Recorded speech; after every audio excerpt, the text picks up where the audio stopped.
Hello, welcome again to the lecture series on engineering thermodynamics. We will discuss now availability and irreversibility. Here, to understand the concepts of availability and irreversibility, let us work out some numerical examples. So let me take the first example.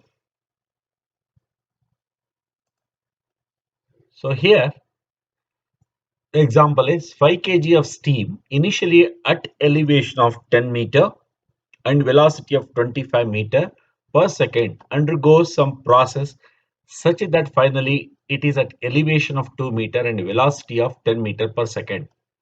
Determine the availability corresponding to the initial and final states. Also estimate the change in availability assuming environmental temperature and pressure at 25 degrees Celsius, 100 kilopascal respectively. Thermodynamic properties U, V, S are as under. These are given. Okay. Let us first define dead state. This is where this is P naught, T naught, and S naught. Properties here. Initial state is this one. This is P1, T1, S1, H1, V1, Z1. So from here to here, sorry, this is the availability at the inlet condition, at the inlet point. Another elevation, let us define. That is P2, T2, S2, H2, V2, Z2.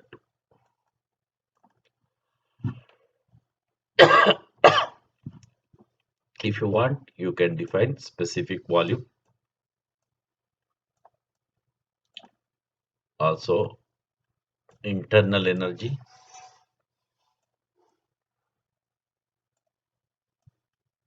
Like this. This is the exit. And this is what is available to me. So, refer steam tables. At those appropriate values, get this. Are already given in this example. Okay. Now, this equation has been derived.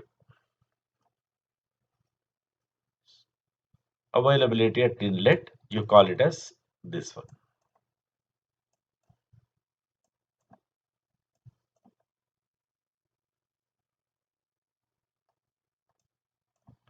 Correct?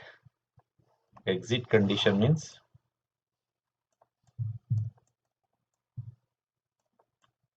okay, these are given.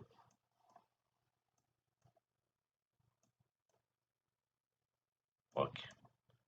Substitute, you'll get A1, A2. Replace all this 1 by 2 and substitute the numerical values. You will be getting this. You'll get A1, you'll get A2, then difference. There is a decrease in availability that will definitely get converted into useful work. Okay, that's how we can calculate the availability or available energy. Next problem. The steam turbine has steam flowing at steady rate of 5 kg, entering at 5 megapascal and 500 degrees Celsius. Steam turbine.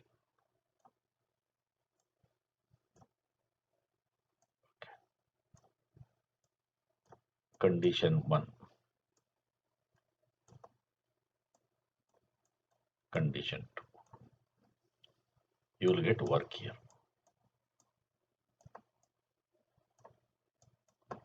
Right. So, As I explained in the previous problem, P1 at 273 get T1. Refer steam table, other properties can be obtained. Exit condition given, right? Heat loss is given, right? P naught, T naught values are given. So note down the values from the steam table. Here, velocities and Z values are not given, so kinetic energy and potential energies are ignored. You get A1, fine. Similarly, you calculate the work done using our steady flow equation. Q minus W is equal to M into H2 minus H1, ignoring kinetic energy and potential energy. H1, calculate W. That's what is done. Q value is given. Reversible work or maximum work is nothing but reduction in availability. Done. So you know the maximum work, you know the actual work. If you want, you can find second law efficiency of the turbine also. Like you can say actually this is from first law divided by maximum possible. Yes. Another example, a steam power plant as shown in figure operating in a Rankine cycle. Anyway, I'm not taught any Rankine cycle. Anyway, just let me explain to you what Rankine cycle is. This is a boiler, there's a turbine, there's a condenser, there's a pump. Here, assume that water here enters into the pump. Pump, if you supply the work, it increases its enthalpy. Pump pumps the water into the boiler. This enters with this enthalpy. Heat is supplied to this as shown.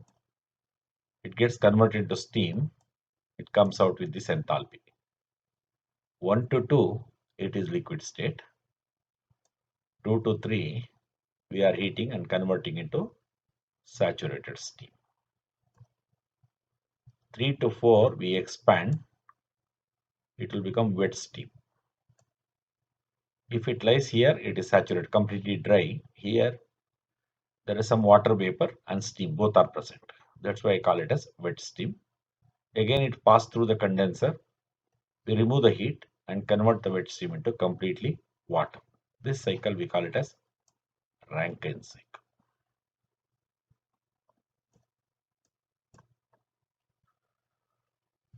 So now you can take each one of the device, apply steady flow energy equations, and we can find out the required values. Pump H2 minus, pump H2 minus H1. That is the amount of work that is supplied. Here, pump work is considered to be isentropic, entropy constant, so S2 is equal to S1. Work can also be determined for a steady flow device using the equation integral VdP. V1 is the volume of water at that condition. You can find out from steam tables, and pressure rise is given. We can calculate. H1 value also is available from steam table. That's not a problem. For that, if you add work, then you will get the enthalpy too. Similarly, we'll calculate for boiler H3 minus H2. Again, from steam table, that exit condition, you can find H3. H2 is already known. You can find turbine. Now H3 is known to you. H4 we have to calculate. What happens is not completely dry steam, so you don't get enthalpy of wet steam. That's why what is the wetness we have to find out. Using the equation entropy at 3 is equal to entropy at 4, we compare entropy, this is sensible plus this is latent, then we can find out X4. Then this is the sensible, part. Then from this, then this is a latent part. Multiplying with this dryness fraction, what is the enthalpy at 0.4, we can find out. So H3 is known, H4 is known. Now we can find out the turbine work. Same way condenser also we can find out. H4, H1 are known, we can find out. So what is the net work? Net work is turbine work minus pump work. Correct? Turbine work minus pump work. What is the heat supplied? That is nothing but H3 minus H2. So substitute, you will get the Rankine cycle efficiency.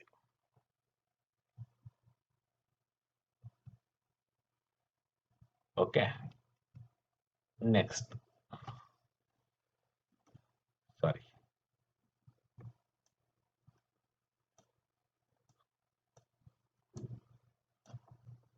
That is problem 60, right? The power plant in problem, the previous problem, is modified to have a superheater suction following the boiler so that the steam leaves the superheater at 3 megapascals, 400 degrees Celsius. So go back here. Whatever steam that comes pass through a superheater. It's an heat exchanger. Then you give it here. Correct. Here we are going to supply energy further so that we can superheat. Then the superheater steam will be entering. So here you can see compared to the previous one, 1 to 2, 2 to 3 it was 3 dash now. Now I have made it 3. Correct? This condition I have given temperature 400 degrees Celsius. Then it is expanded. Then again it is condensed, supplied here. So definitely now the turbine work will increase. Now enthalpy at 4 will change.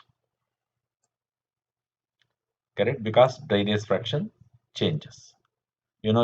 Entropy at 3 and entropy at 4 are equal. By equating this equation using steam tables, we can find out what is the dryness fraction at that point. Once you know the dryness fraction, you can find the enthalpy. Conditions are given, so we can always find out what is the enthalpy at 0.3 from steam tables. Substitute, you will be getting this. Then pump work is known. Condenser, this is the one, H4 minus H1. This value changes. Boiler value also changes because we are superheated now. So now again get the network, that is turbine work minus pump work divided by heat supplied means this much you take. So substitute over here, you will get the efficiency. Definitely this efficiency is more than this efficiency. The reason is I have used superheat.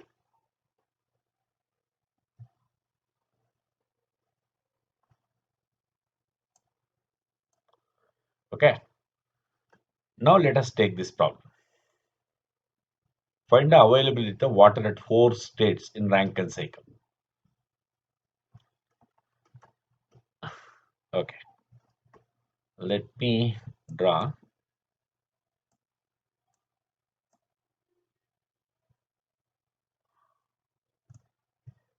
Let us say it is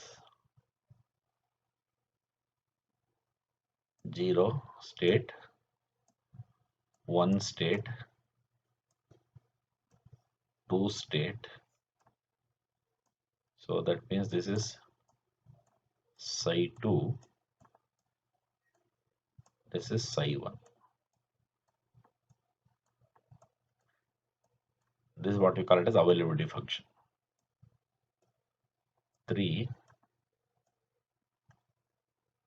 psi 3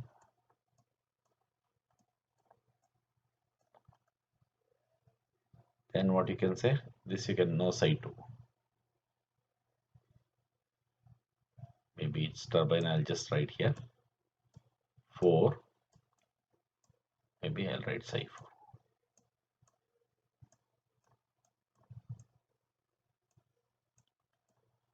So you write here the conditions are H1, T1. You write H2, T2, and S2 is S1. Same way you write H3, T3, S3, H4, T4, S4. So already you know the values from the previous example. Now calculate psi 1. I have told you, no, this condition at what? 1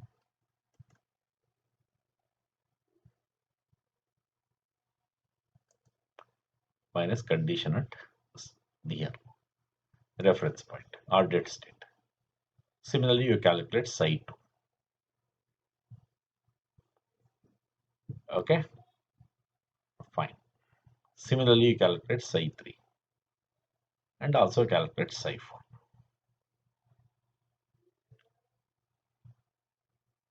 Because psi 4, though I have shown here T, actually it's not correct. It's conduction. Psi 3, after that some amount of work is done, it will come down. Whatever I have shown, this position should have been little lower, correct? So you know that. So this is what reversible work. Earlier I have derived this equation. So you know these values, you can find out reversible work. Similarly, what is the heat loss also you can write. So pump work you can find out, turbine work you can find out. There's no problem at all. Maximum work, right? Now what is second law efficiency? What is the net work? Maximum work. That is a reversible work. If I know this turbine work minus pump work divided in this case, maximum work is this. From here you can find out. Substitute, you will get the second law efficiency. Okay, this is how some of the examples can be worked out. Some of the reference books which I have indicated, you can use this book and you can learn how to solve more complex examples. So with this, let us end the discussion on second law of thermodynamics,